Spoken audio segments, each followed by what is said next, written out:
अस्सलाम वालेकुम, my name is Madiha Rajput from recovery 365 rehabilitation centre Sahiwal. आज का हमारा टॉपिक है एंजाइटी।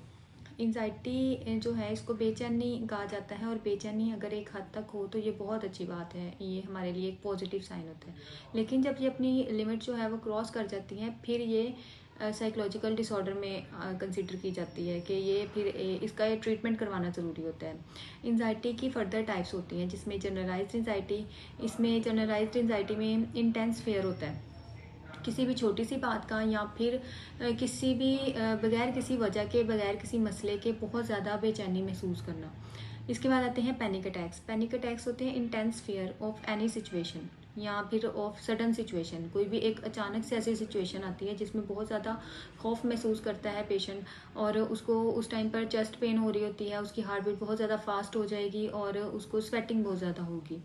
लाइक कि जैसे हार्ट अटैक वाली सिम्टम्स होती हैं, ये तकरीबन उससे मिलती जुलती होती हैं, लेकिन हार्ट अटैक नहीं होता, ये सिर्फ एंजाइटी में पैनिक अटैक ही होता है। उसके बाद आती है ओसीडी। ओसीडी में ऑब्सेशन कंपल्सिव डिसऑर्डर होता है इसका फुल नेम, और इसमें ऐसे होता है कि आपकी repeated thoughts and repeated acts, बार बार एक ही अमल को दोहराए जाएंगे, बार बार एक ही ख्यालात को दोहराए जाएंगे।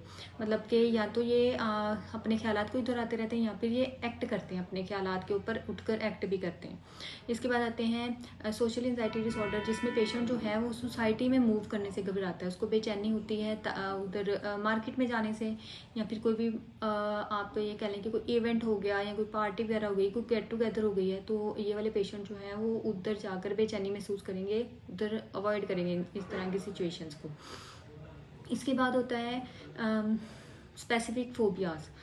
इसमें ऐसा होता है कि किसी भी आपको प्लेस का डर होता है, जैसे कि बंद जगहों का खौफ, खुली जगहों का खौफ, हाइट का डर, इसके अलावा वाटर फोबिया हो गया, और साथ में जैसे कि किसी को एनिमल फोबिया होता है, उसके अलावा ब्लड फोबिया हो गया है, इंजेक्शन आ जाते हैं उसमें, इंजेक्शन से डरते हैं, घबराते हैं, या खून देखकर उनमें एंजाइटी वाली जो सिम्टम्स है वो आने लग जाती हैं। अब एंजाइटी के सिम्टम्स क्या होते हैं?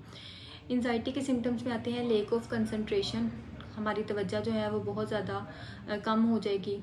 उसके बाद हार्ट जो है वो बहुत ज़्यादा, हार्ट रेट जो है बहुत ज़्यादा इंक्रीज़ हो जाएगी। फिर जो हमारा सांस है वो कम हो जाएगा, सांस जो है वो जो है आहिस्ता आहिस्ता स्लो होना शुरू हो जाएगा। इसके बाद स्वेटिंग बहुत ज़्यादा होगी, हाथों और पाँव में ज़्यादा स्वेटिंग होगी। फिर ड्राई माउथ, नोज़िया, उसके बाद नेगेटिव थिंकिंग, फियर और चेस्ट पेन, इनमें ये जो है कॉमन सिम्टम्स है, जितने भी टाइप्स हैं उनकी कॉमन सिम्टम्स हैं ये सारी। इसके बाद एंजाइटी जो है इसकी कॉजेज़ क्या होती हैं? तो एंजाइटी जो है ये हमारी जीन्स के थ्रू भी आगे जा रही होती है हमारे आने वाली नस्लों में। इसको जेनेटिक एंजाइटी का जेनेटिक सिम्टम्स कहा जाता है, जेनेटिक कॉज कहा जाता है। और इसके अलावा हमारी मेडिकल कंडीशन, कोई भी मेडिकल कंडीशन हो सकती है, जैसे कि हार्ट जो पेशेंट होते हैं हार्ट के, उनको हो सकती है। इसके अलावा डायबिटिक पेशेंट को हो सकती है, तो वो एंजाइटी अपनी बीमारी को लेके वो बेचैनी महसूस करते हैं। फिर कोई भी स्ट्रेसफुल इवेंट आ गया है, या कोई भी स्ट्रेसफुल सिचुएशन आ गई है, उसमें हम एंजाइटी फील करते हैं। इसके बाद आ जाती है कोई भी ड्रग का मिसयूज़, हम कोई भी दवाई या कोई भी ऐसी ड्रग जो है वो हम अपनी मर्ज़ी से इस्तेमाल कर रहे हैं, तो उसके साइड इफ़ेक्ट में भी हमें एंजाइटी डिसऑर्डर हो सकता है। अब इसके अलावा कोई भी सब्सटेंस अगर हम कोई यूज़ करते हैं तो उसमें भी हमें एंजाइटी डिसऑर्डर जो है वो हो सकता है। अब एंजाइटी को हम मैनेज कैसे कर सकते हैं? तो इसके लिए सबसे पहले तो अगर तो ये आपको मतलब अभी स्टार्टिंग स्टेज पे है, इनिशियल स्टेज पे है, तो फिर तो आप किसी साइकोलॉजिस्ट के पास जाएं, उनसे सेशंस लें, थेरेपीज करवाएं, काउंसलिंग करवाएं, तो उससे ही ये कंट्रोल की जा सकती है।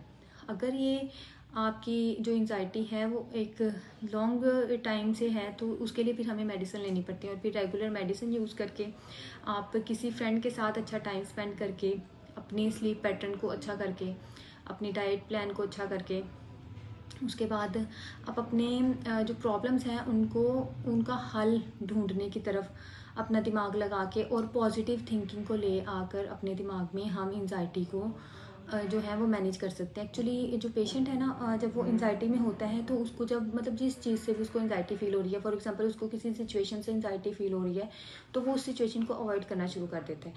और जब वो अवॉइड करता है तो वहाँ से जो एंजाइटी है वो बढ़ना शुरू हो जाती है। वो उसके बारे में सोचता रहेगा जब तक कि वो उस सिचुएशन को फेस नहीं कर लेगा। जब जो पेशेंट है वो उस सिचुएशन को फेस कर लेगा, उसको देख लेगा, लाइक कि किसी को फोबिया है डार्कनेस का, वो अंधेरे कमरे में अकेला नहीं जाता या वहाँ पर सर्वाइव नहीं कर सकता, तो उसको एक दफ़ा वहाँ पर जाना चाहिए। वो वहाँ पर जाए, उसको जाकर वहाँ पर उस चीज़ों को फेस जब तक हम नहीं करेंगे या उस पेशेंट जो है वो फेस नहीं करेगा चीज़ों को, तब तक एंजाइटी उसकी बढ़ती रहेगी। जब हम फेस कर लेते हैं तो हमें रियलाइज़ हो जाता है कि ये कोई ज़्यादा बड़ा मसला नहीं था, हम इसको फेस कर सकते थे, हम इसको कंट्रोल कर सकते थे।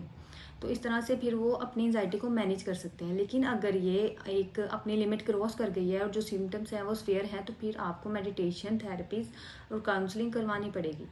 आई होप आपको मेरी आज की वीडियो अच्छी लगी होगी। मिलते हैं अपनी नेक्स्ट वीडियो में। अल्लाह हाफिज़।